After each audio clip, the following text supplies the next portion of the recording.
여러분 안녕하세요. 찾아가는 새벽기도 시카고 한인제일연합감리교회 조선영 목사입니다.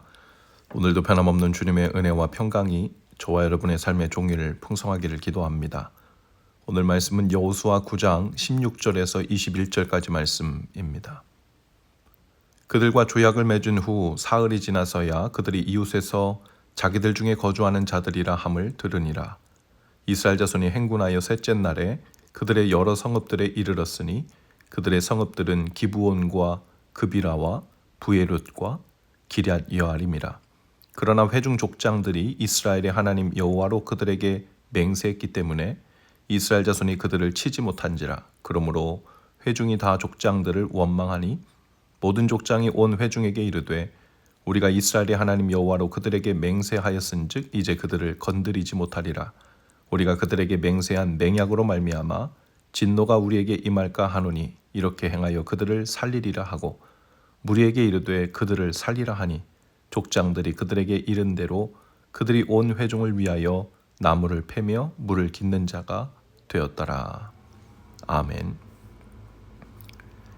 지금도 맹세는 중요하지만 고대 세계에서 맹세는 어떤 조약을 체결할 때 그 조약이 합법적이라는 것과 그 조약을 깰 수 없다는 것을 확실히 하기 위한 과정이었습니다.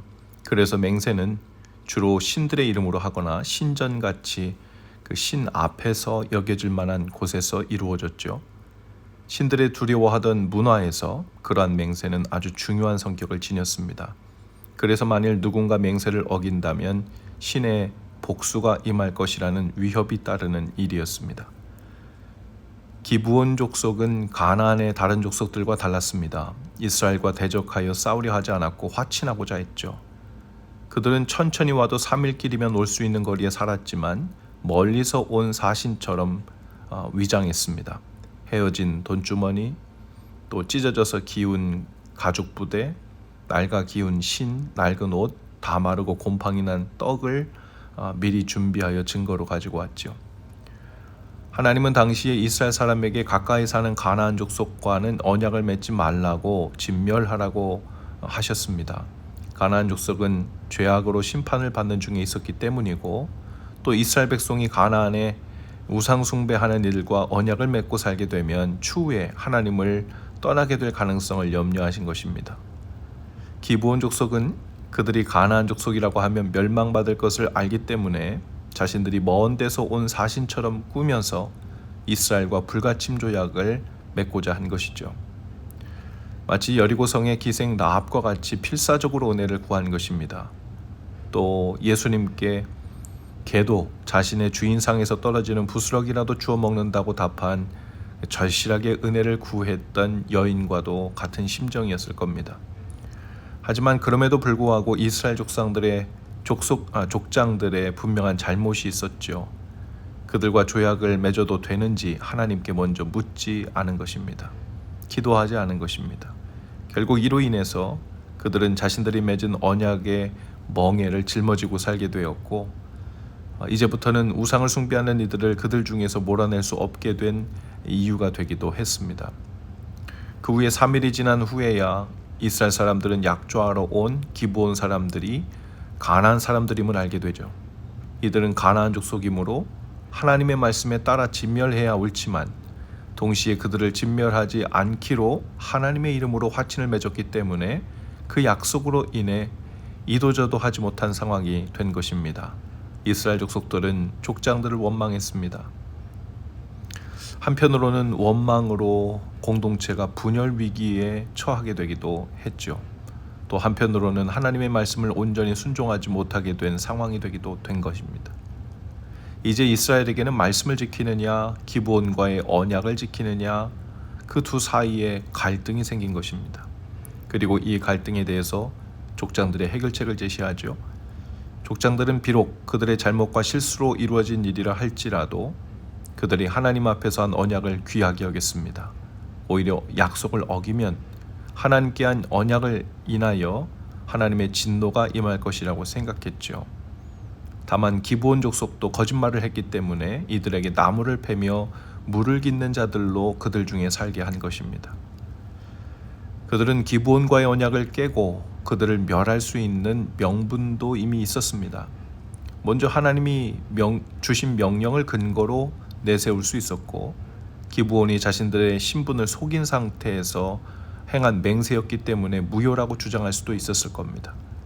그러나 족장들은 이 모든 이유를 불문하고 하나님께 한 그들의 맹세, 즉 하나님을 가장 중요하게 여겼습니다. 하나님의 이름으로 맹세했기 때문에 하나님의 이름을 가벼이 여길 수 없다는 것이죠. 그들은 하나님의 이름을 들면서 편하고 쉬운 길을 가려고 하지 않았고, 오히려 하나님을 위해 불편하고 위험도 따를 수 있는 불확실한 길을 택했습니다. 보자기에 싼 부정한 음식을 잡아 먹으라고 하는 환상을 본 후에 이방인 고넬료에게 복음을 전하고 세례를 주었던 베드로도 비슷한 고민 가운데 있었을 겁니다. 물론 그 경우에는 베드로의 잘못으로 기인한 것은 아니었지만, 베드로도 유대인으로서 지금까지 하나님의 율법으로 알고 있었던 것, 배우고 있었던 것과 동시에 그 부정한 이방인에게도 구원의 복음을 선포하라는 말씀 사이에 고민이 되었을 겁니다. 어느 쪽을 결정하든 그렇게 행하기로 한 변명과 명분은 들 수 있었을 겁니다. 그러나 베드로는 불확실성 안으로 들어가기로 합니다. 하나님의 말씀을 존중하기로 하고 자신이 겪을 수 있는 오해와 불편과 위험까지도 감수하기로 하죠. 이를 먼저 시작한 것이 예수님입니다. 예수님께서는 죄인들의 친구라는 오해와 비난을 받으시면서까지도 하나님의 뜻을 먼저 붙드셨죠. 하나님의 아들이라는 신성모독죄를 지었다라는 오해와 멸시받을 것을 감수하시고 이 땅에 오셨습니다. 그 모든 오해와 위험과 불확실성보다 하나님의 뜻이 더 중요했습니다. 기브온 백성들은 어떤 면에서 이방인과 같았고, 정상적이지 못한 상황에서 하나님의 백성으로 편입되어 들어오게 된 사람들이었죠. 뭔가 자연스럽지 않아 보이는 사람들입니다. 여리고의 라합도 그랬고, 수넴 여인도 그랬고, 사마리아 여인도 그랬고, 이방인 고넬료도 그랬습니다. 예수님을 통해 구원받은 백성으로 편입된 수많은 죄인들, 창녀들, 이방인들, 귀신 들린 자들도 마찬가지였죠.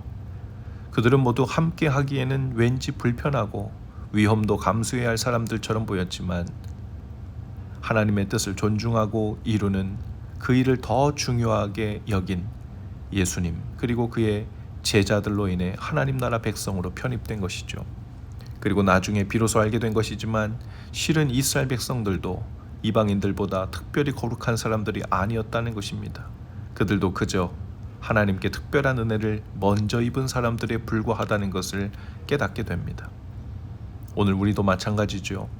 그래서 우리들 또한 믿지 않는 사람들을 대할 때, 심지어 다른 종교를 가진 자들을 대할 때에도 그들을 구원하시는 하나님의 마음을 먼저 존중해야 합니다.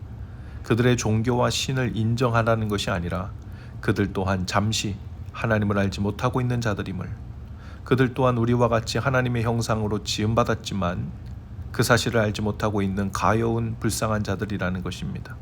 그들을 불쌍히 여기고 주님의 마음으로 대할 수 있을 때, 그것이 마치 주님이 우리를 사랑하신 것처럼 우리도 그들을 사랑해야 한다는 말씀을 지키는 일이 될 것입니다.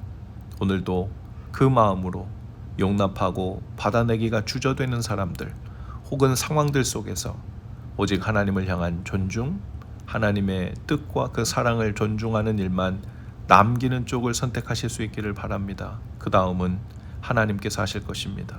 그 선택과 순종을 통해 가장 귀하고 아름다운 일을 이루시는 저와 여러분 다 되실 수 있기를 주님의 이름으로 축복합니다. 기도하시겠습니다. 주님, 기브온 족속의 존재와 같이 불편하고 애매하고 마음에 얼른 확신이 서지 않는 관계들과 상황들이 있습니다. 먼저 기도 가운데 주님께 묻게 하시고, 또한 그 뜻을 따라 사는 마음과 믿음을 주옵소서. 불확실한 상황들을 만날 때 오직 주님을 존중하는 길을 가르쳐 주시고, 또 그것을 택하는 믿음과 용기를 허락해 주옵소서. 예수님 이름으로 기도합니다. 아멘.